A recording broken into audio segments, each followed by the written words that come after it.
Hi, everybody. It's Lori Lowe here, and welcome to the latest episode of My Sacred Binge. Before we get started here, I just want to say and admit out loud that I've probably tried to record this particular video like 15 times, and I find this topic to be so personally inflaming, enraging, whatever, that I really have had a hard time keeping to the subject and staying very focused. So this is a useful video and not just me ranting. But this episode is about really debunking the belief that being overweight is somehow dangerous and less preferable to being thin. Actually, I should probably say that the other way, that thinness is a preferred body type, and that thinness imbues all kinds of value on us. It makes us healthier, it makes us richer, it makes us more loving and beautiful. We are more worthy, we have more value in society. All of those are just subjective judgments about it, including the one about it making you healthier. And so that's what I really want to get into today, that there's a whole kind of cultural fat bias and thin preference that makes healing an eating disorder, like binge eating disorder, even harder. So that's why I'm getting into it today. So first of all, I want to start with this great book I've been reading. It's part of my research. It's called Body Respect. It is by Linda Bacon and Lucy Ephramor, two doctors that have been researching the reality of weight and obesity and the diet industry and all kinds of stuff. It's just full of just eye-opening information about why everything we think about being thin or the advantages of being thin are just basically made up to a certain extent. By the way, I'll put a link to this book in my post here. Full disclosure, it is a paid link. I do get a commission if you want to buy that from my Facebook page. Otherwise, you can go buy it any way you want to. The point is that I want to share how eye-opening this book is. So we've heard so much recently about the obesity epidemic and how dangerous it is for us and how our kids are so fat and how everybody is just fat, fat, fat, fat. And let's talk a little bit about that and where that's really coming from. So I'm reading from the book. More people than not, in many industrialized countries are now medically defined as fat, medically defined. We're told this is an obesity epidemic. Fat people, which is most of us, according to the medical guidelines, are viewed as unattractive and a burden on society, and those who are more closely fit the thin cultural ideal, they live in fear of crossing that line. I'm going to suddenly become fat, and that's just terrifying. Leading authorities tell us our fat is a national threat. What this really does is it gives society in general permission to go to war against fat, because fat is a physical characteristic. This has really become a war against people and our bodies. We are all victims in this obesity war, whether we're fat, thin, or fear becoming fat, whatever. We are all victims to a cultural war that is addicted to thinness. And the messages about it are so pervasive that even our medical doctors and caregivers believe these same myths because nobody's telling the other story.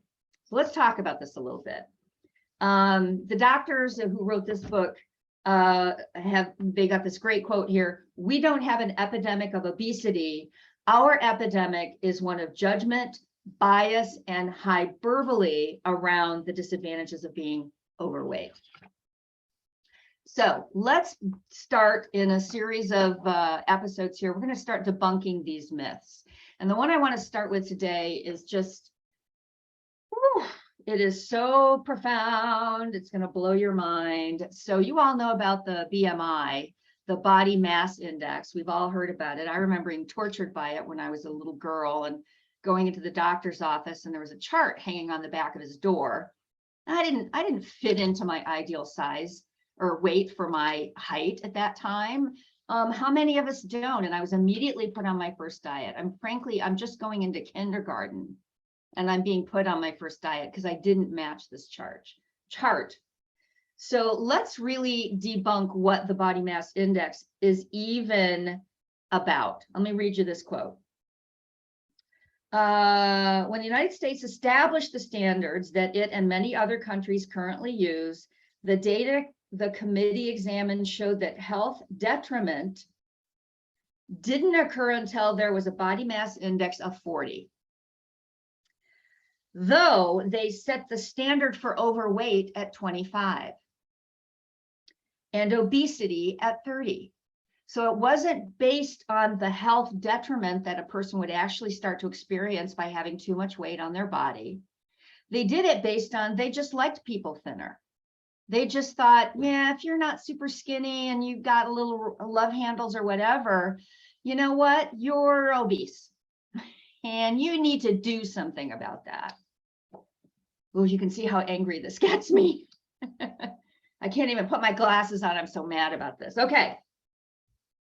When the authors of this book, Body Respect, asked the committee members about why they set the numbers this way, in absence of any supporting data or research that it actually provided benefit to have, the standard for overweight at a BMI of 25. The response was that they got a lot of pressure to conform to international standards. Okay, and so those international standards, by the way, were set by the World Health Organization. And you'll find that that organization relied on information from the International Obesity Task Force to make the recommendations. Okay, so the recommendations that are being accepted internationally and that the United States has said, we're just going to line up with everybody else regardless of what the health data says. That task force, at the time the study was done, the two biggest founders of that task force were the pharmaceutical companies that had the only weight loss drugs on the market. In other words, the pharmaceutical industry, which has a vested interest in making us believe that fat is dangerous and that they have a solution, wrote the BMI standards that are currently used. Okay, you can see why I've had to record this video like 85 times.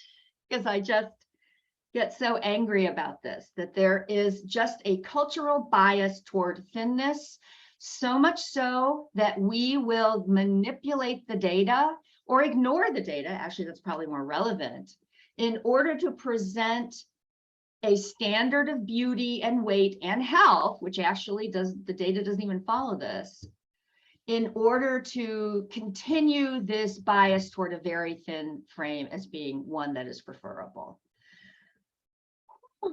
Okay, enough of that. I'm going to get off. So in upcoming episodes of My Sacred Binge, I am going to cover, there's a bunch more myths about health and weight and being thinness that are going to blow your mind, but that's good enough to start with. Once again, I'm going to put the link to this book in my post here. It is a paid link. If you click through and buy it from my Facebook page, there I do get a commission on that. And also just give me your feedback, guys. Did this blow your mind as much as it did mine? That, all this crap about this is where you've got to be, these are the numbers you got to use. And these are numbers that our doctors are using, by the way, to evaluate our health.